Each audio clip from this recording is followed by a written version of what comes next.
Okay, ladies and gentlemen, thanks mate. We're going to start the show, but we need like a proper like introduction, so I'm going to walk over there, I'm going to shout my own name out, like a true winner, and you're going to all cheer, and we're going to start the show, okay? You all ready for that? Yeah. Ladies and gentlemen, please welcome to the stage, Mr. Sam Avery!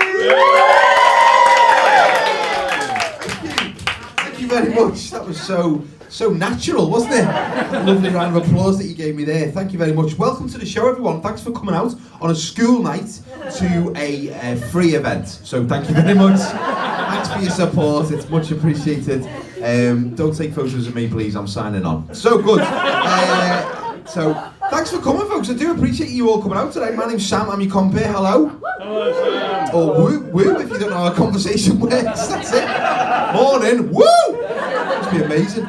But honestly, thanks for coming, because without you, this would have been really awkward, because it would have just been me and the performers and the sandwiches, and that would have been it. So, thankfully, you've all come. I don't know who it was. So, was it you said? Have we got canapes? I thought there were canapes. Like I was just sitting there, like shoving my face, going, "No, these are mine. Get your hands off the sarnie." So thanks, and basically, we've got a great show for you tonight. We've got not one, not two, but three brand new comedians. Give me a woo. Currently stood at the back of the room discovering that the colour of adrenaline is brown, ladies and gentlemen. They're all ready for a fantastic experience. But it is going to be a little bit nerve-wracking, so what we need from you as an audience is basically just what you're doing already, which is just giving loads of support to the front of the room, lots of clapping, lots of cheering, lots of whooping. You've been whooping already, just when I'm asking basic questions. That's like, yeah, how are you? Woo! Yeah, motherfucker! Alright, morning. So, basically, give me a quick cheer. Give me a quick cheer if you've seen live comedy before. Okay, give me a quick cheer if you've never seen live comedy before. Okay, good stuff. So welcome. My name's John Bishop, and it's nice to see you. I'll just explain what tonight is, in case you think this is the karaoke and this is shit. Right? This is a comedy night. And what's happened is this is part of a comedy course that we deliver called Feeling Funny. I work for a charity called the Comedy Trust. We're based in Liverpool. We run the Comedy Festival. We do a lot of programmes like this. We've been working with the fantastic people at Liverpool John Moores University. Can we have a round of applause for Bernadette McGrath helping bringing us in, please? And Tim, who's on the camera. Big round of applause for Tim. The dream team, as we call them, because they brought us in and they've enabled us to work with the students we've been working with. So we've been working with them for the last 7 weeks. Tonight they get on stage, they do stand-up comedy, a set, they've developed themselves, they've worked on themselves, we've helped them, but it's all their own ideas, all their own stuff. They're going to get up tonight, they're going to do it for you, that sounds a bit weird, they're going to do it for you, they're going to do it for you, baby, and that's when you go woo. That was weird. Anyway, so, basically, all you need to do when an act comes on stage is give them lots of love and support. So I would like to ask you to do your best practice laugh with a slight difference. I'm going to count to 3, and first of all, I'd like all the women to laugh as men. Okay, so all the women laughing as men. After 3, 1, 2, 3.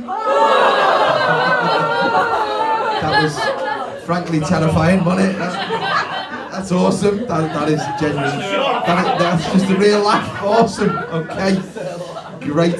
To know you were from Hayden, but anyway, so this is brilliant. You know what, laughing's great, especially at a comedy gig. It does help. So now, fellas, your turn to laugh as women. After 3, fellas laughing as women. 1, 2, 3. Nothing was as scary as your facial expression. Then that was just. Mate, would you like to show the room your facial expression there? I think it was worthy of seeing again. So after 3, you're going to stand up, you're going to turn to the room, you're going to laugh, you're going to do that face. 1, 2, 3. I think we've peaked, haven't we? I don't think anything else that happens is going to be as funny as your face, basically. I mean that with the greatest of respect. To show him I was joking, I just slapped him on the toe. So out of touch with how you kids communicate. Anyway, so I was really patronising to say you kids. Anyway, folks, it's going to be a great show. Right, when an act comes on stage, please don't chat, please turn your phones off. If you want to check your phones on silent now, that would be wonderful. Don't heckle them, don't shout out unless they ask you a question, otherwise it just gets weird. Even if they're doing material about you, just wait till you get outside and then batter them. You'll have our permission. And also, don't just come along thinking, I'm only going to laugh for Billy. I've come here to support Billy, and I'm not laughing for anyone else. That's Billy, and he's not on. So, it's your name, Billy. He's Billy, right? Okay. Billy's going to do an hour at the end when the cleaners are coming in. Yeah. So, brilliant. Billy's here. That's all we needed it. So, the final thing I would ask you is when I announce an act on stage, right? Keep your applause going until they get to the microphone and they're ready to start talking, because there's nothing worse than this Live Aid standing round of applause, and as they're walking down this bit, they feel like God, and then they get there and it just stops, and they're like. And you can just hear someone in the back room saying, "Excuse me, these croutons aren't what I ordered." So we don't need that. So we're going to have a practice round of applause after 3. Everyone clap your hands. 1, 2, 3, clap your hands. The lady with the wine, she just kind of went, I'm doing my best. You know what, 10 out of 10 for effort.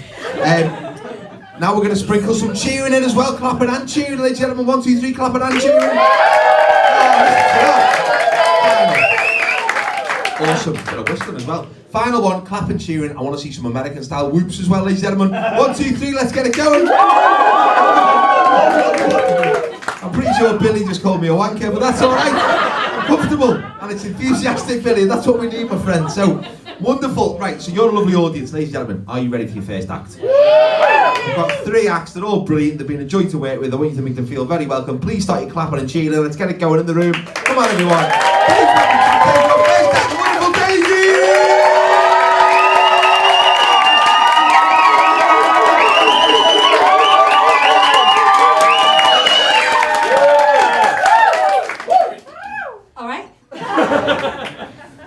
So, before we begin this evening, I have something I do need to tell you. It's quite personal. Yeah, very personal. And I did a lot of digging about this very personal fact, like really deep digging about who I am as a person, like fundamentally. And I thought, who better to share this very personal secret with than a room full of people waiting to laugh at someone's misfortune. So,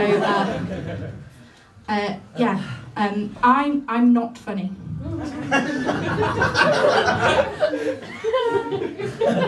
Yeah. Let that sit for a minute. Okay. So, I was told that when it comes to writing comedy, there are 3 different approaches that you can take. One is, what do you love? Which for me is my family. Oh, yeah. What annoys you? My family. And what are you scared of? Which again, for me, chickens. This is actually not fair to chickens, it's all birds. Really. Has wings, it can exist.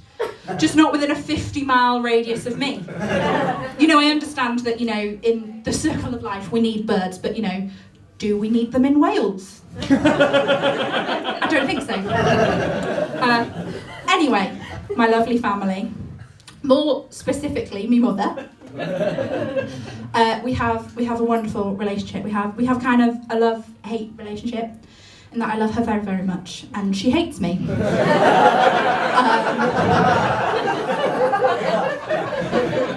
Not really. We have a fabulous relationship. Sorry. She's there.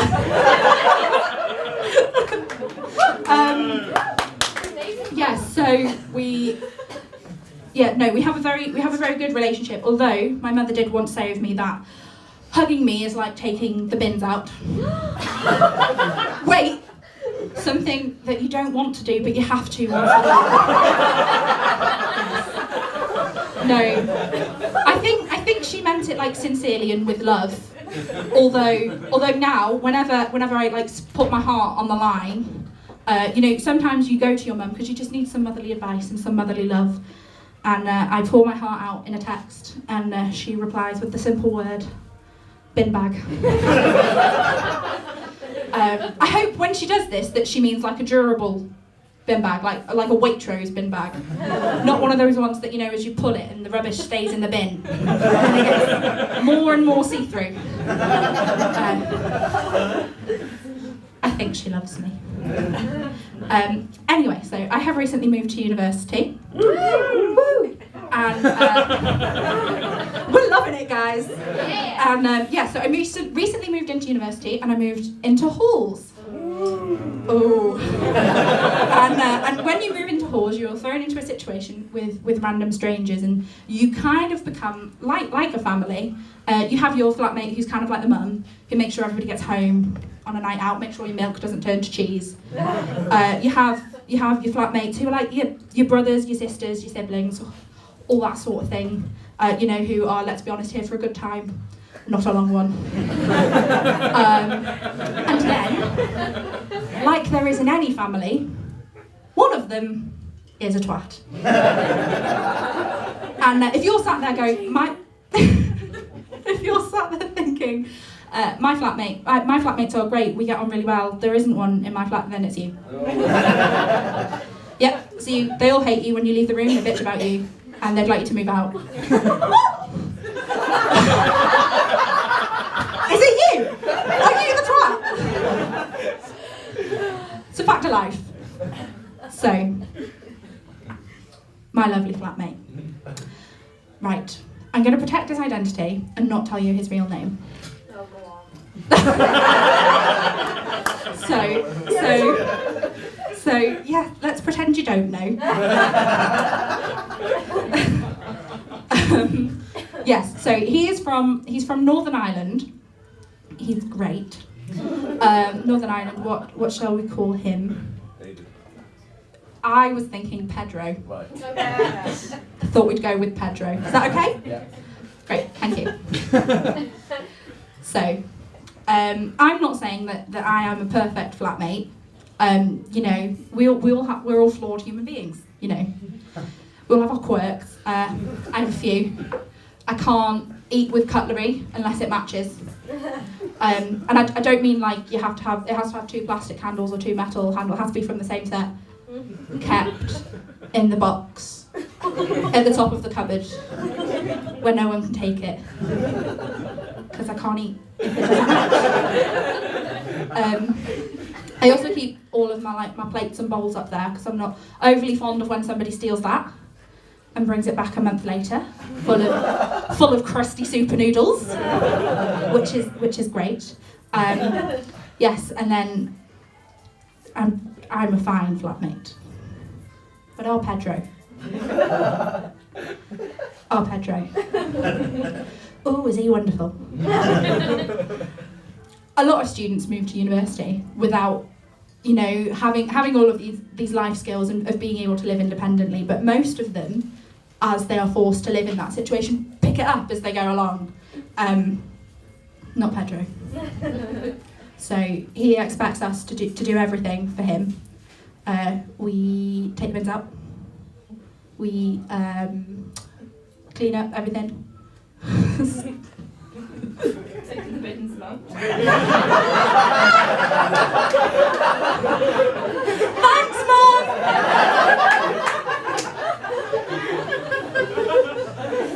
We take the bins out, which in our family means a hug.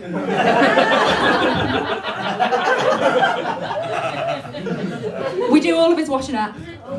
We have to call him a taxi. Clearly, we are dealing with a guy who didn't hear the word no enough as a child.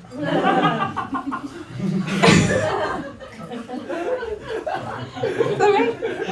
You're allowed to laugh, it's a comedy gig. That's fine. In fact, it's even encouraged. Proceed, it's fine.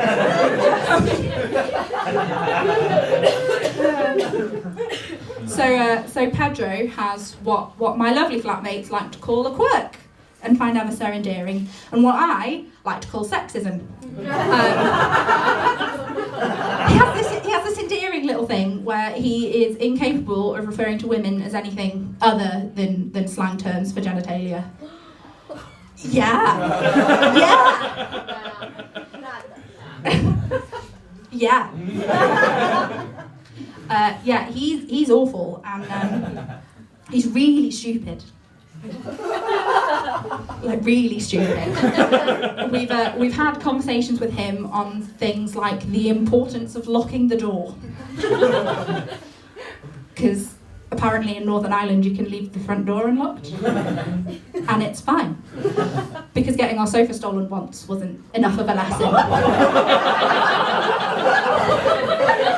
That's not for comedy's sake. They really did steal our sofa. It's back now, in case you were worried. Yeah, so we've had to, and the importance of cleaning up things when we spill them. For example, spillages of whole tins of soup in the microwave. So, for example, I came home from a long, hard day at university. I'm a drama student, as I know many of you are. And you all know it's very, very stressful. I once spent a long, hard 4 hours connecting with a room.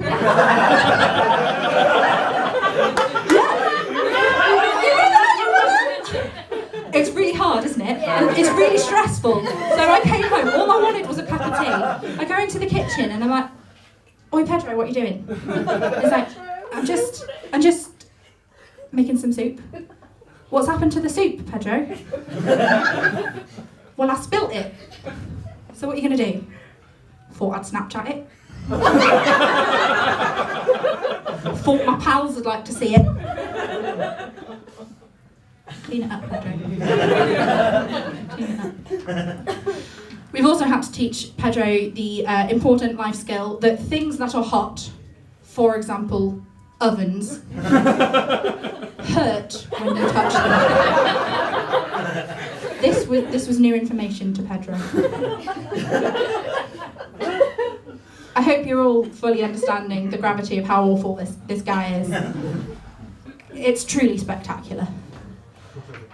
So I spent a long, hard time thinking about how am I going to get my revenge on this guy. So I thought, usually when he doesn't empty the bins, we leave it for a couple of days and then I snap and I take the bins out. And when it's like piled up to like 3 bin bags and crap all over the floor, I snap and take them out. So I thought, what if I took the bins out into his bed and then Snapchatted it? And then I remembered that Pedro is a child. And how do you get revenge on a child? Their poor, sweet, innocent minds. How do you do that to a child? And I'll tell you. Came home from another long, hard day connecting. This time with a bench. And Pedro's in the kitchen making some pasta with the oven switched off at the wall.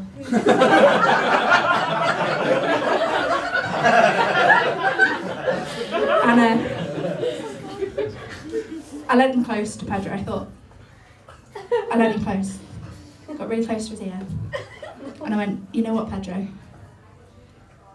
Santa's not real."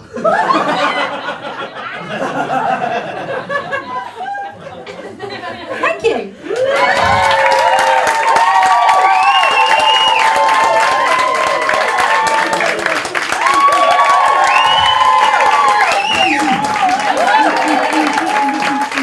Please welcome Pedro, ladies and gentlemen. Pedro. That was awesome. And do you know what? There's a technique in comedy you're probably aware of. It's called the callback. And what it is basically when you refer to something that's been spoken about earlier on in the night. And that's the first time that I've seen someone on stage and a callback has been given to them by their own mother. So let's give a round of applause for Daisy's mum. That was simply a splendid little interruption there. So ladies and gentlemen, are you ready for your second act? Yeah! Can we get that lovely round of applause back in the room like before? Please clap it and cheer and whooping. Please welcome to the stage the one, the only, the wonderful Richard!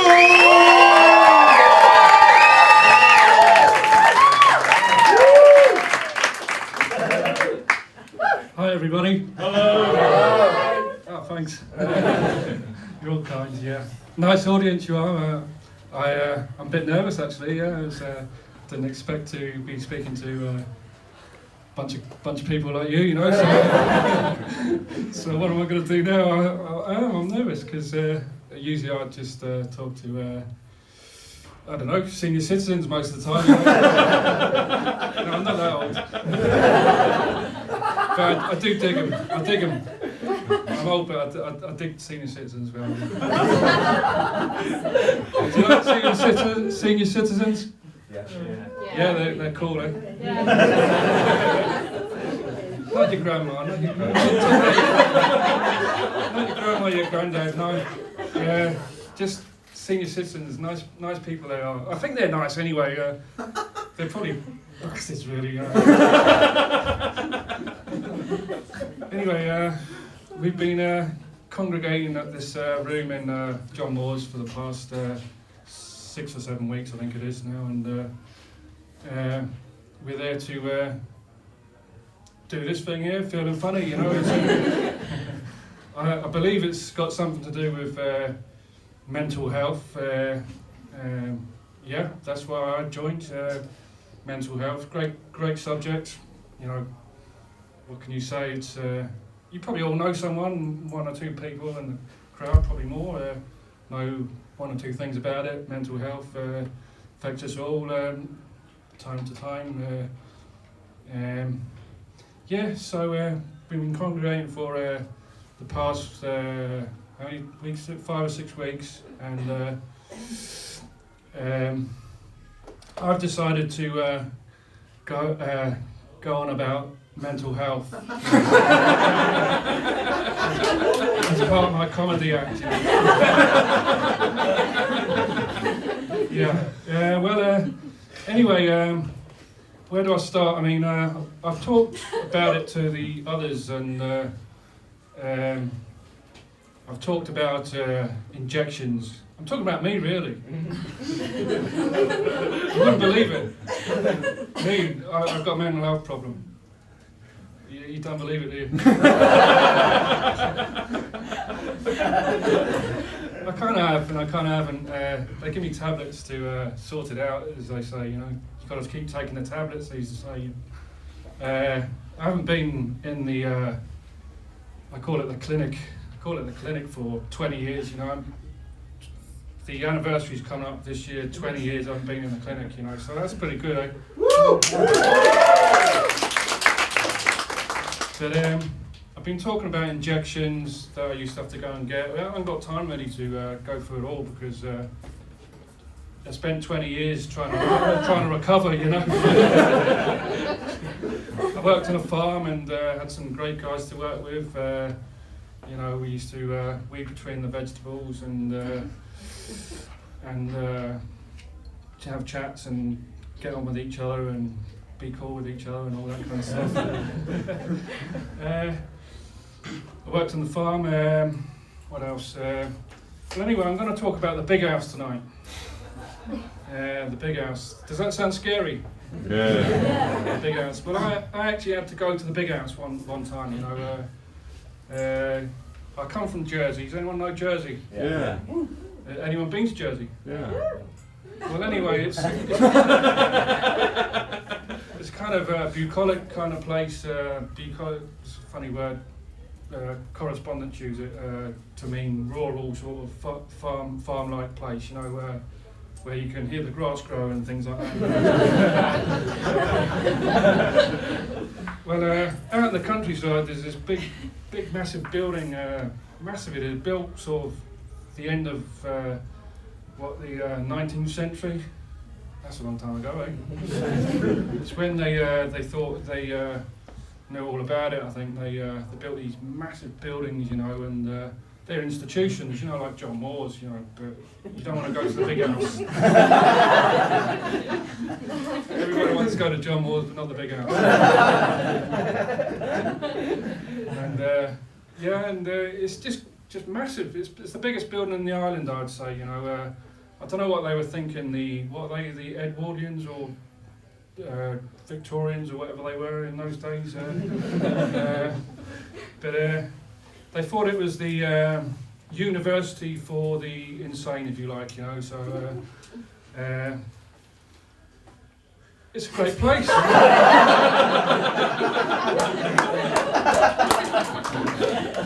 It's a great place.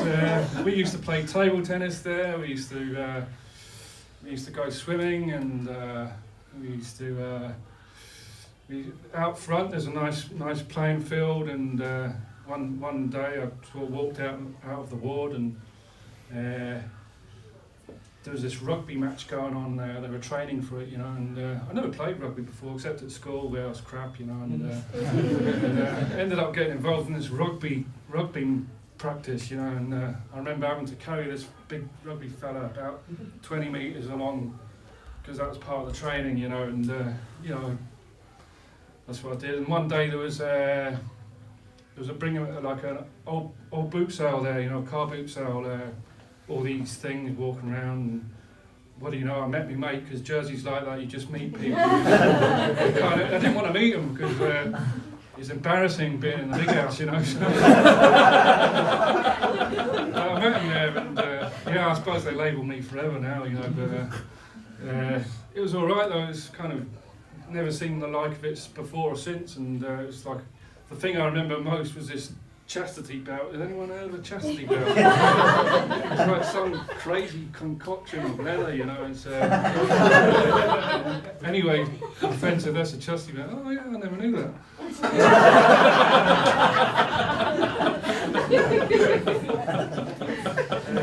Yeah, it's a great place. It's built on this this valley where they flooded it. It's called Queen's Valley, and there's a reservoir there now. So if they let you out, they don't often let you out. You know, sometimes you're in there for forever. You know, so they let me out.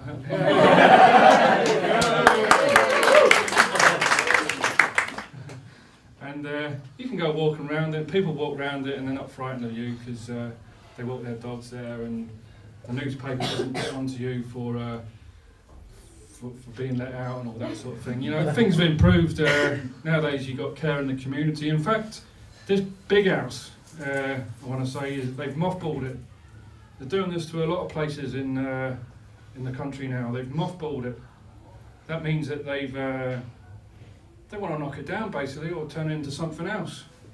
They've let all the people out, and they've let me out, and and we're all among the community now, and I'm glad to say I am, really, because some people get stuck there forever. They do, literally. In the old days, they get stuck there for their whole lives, you know, and I probably met up 2 or 3 of them, because you know, they'd have me in the acute ward, and that's where acute just means sort of temporary, really.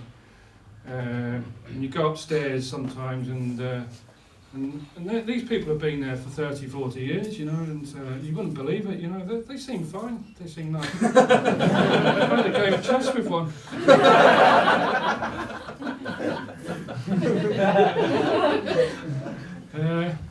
Anyway, how am I going to end this now?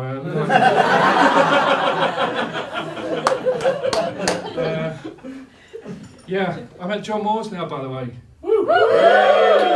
Thank you. I've done my undergraduate degree, so I've been there before, and life's good at the moment, you know. Having a mental health problem can really knock you back. I reckon I'm behind some 20 years, you know, on everybody else, you know.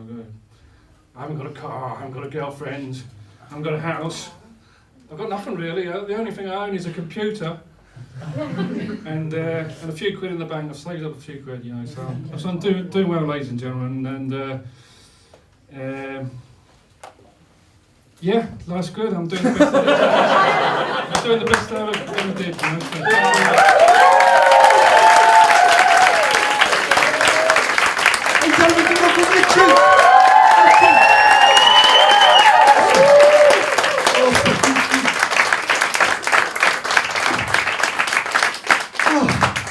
Brilliant. I feel quite emotional now as well. It was quite an emotional journey. There was laughter, and there was like, oh God, it was beautiful, beautiful things. So, and I can't be the only person in the room when he was talking about the big house being an institution like John Moore's is an institution. I was sort of at the back thinking, I bet the tuition fees are cheaper there.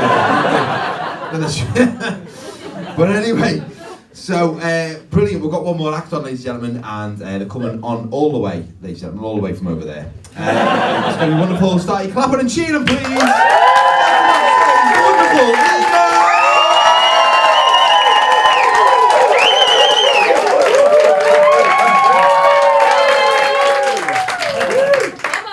Well,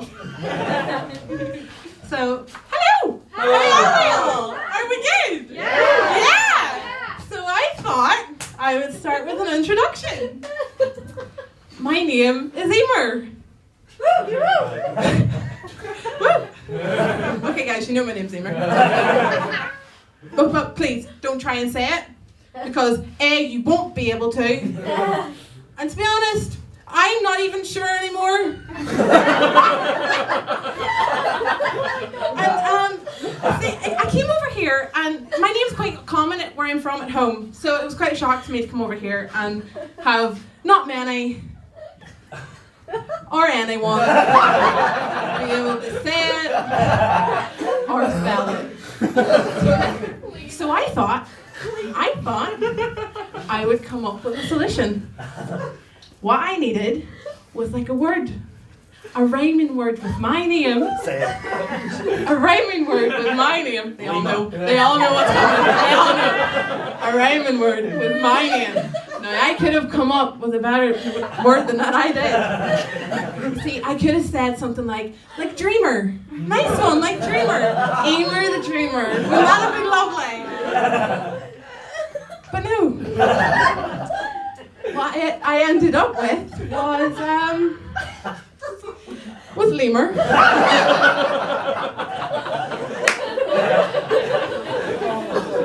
Lemur. Needless to say, it didn't work. I've also received photoshopped images of my head stuck on the body of a giant lemur. Ollie's loving it. Anyway, I am a first year student at JMU. Love JMU. But I didn't know what to really expect from uni when I came over. Like, I was always told growing up that you went to uni and you find out who you were. But some people do. Some people do find out who they are when they go to uni. Some people find out that they want to save lives. Great. Other people discover a passion for politics. Great for them. Fab. Me, all I've discovered so far is that I stress out over the most insignificant shit. Money. Assignments. Collecting the post. Food shopping. Especially food shopping. Okay, so I discovered in Aldi that I've been to, if you couldn't tell, that I've forgotten my place. Where am I, Daisy? In our system. System. If you know Aldi, as well as I do, you won't. You'll know that Aldi has a system. An order in which you walk around the store, an order which you obey. And I know that now, after I made the mistake of turning around.